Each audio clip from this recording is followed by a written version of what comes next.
మకర సంక్రమణ సమయము ఎప్పుడు, ఎన్ని గంటలకు మకర సంక్రాంతి రోజు నోములు నోచుకోవాలి, అమ్మవారి యొక్క ఆరాధన చేసుకోవాలి, నదీ సముద్ర స్నానాదులు కానీ పితృకర్మలు కానీ ఎన్ని గంటల తర్వాత చేసుకోవాలి అని అందరిలో మీమాంస అనేటువంటిది ఉంది. కొన్ని పంచాంగాల్లో 2:50 తర్వాత మధ్యాహ్నము 3 గంటల తర్వాత చేయాలి అనేటువంటి విషయంగా కొన్ని పంచాంగాల్లో రాశారు.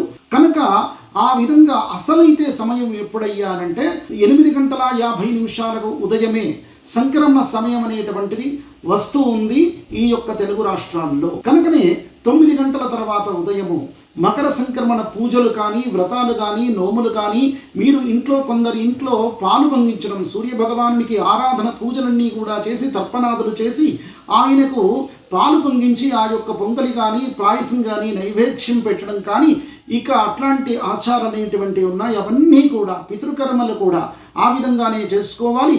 కుంభమేళంలో కూడా ఆ నదీ స్నానాదులు ఏవైతే ఉన్నాయో సంక్రమణ స్నానాలు ఉదయం పూటే చేస్తూ ఉన్నారు. కనుకనే మన యొక్క సాధు సంతలు, మన యొక్క గురువులు, మన యొక్క పీఠాధిపతులు వాళ్ళందరూ కూడా ఉదయం పూటే ఈ యొక్క మకర సంక్రమణ స్నానం అనేటువంటిది చేస్తూ ఉన్నారు. కనుక మనం కూడా అది గమనించాలి. ఖచ్చితంగా ఉదయమే చేసుకోవడం అనేటువంటిది చాలా మంచిది. స్వస్తి.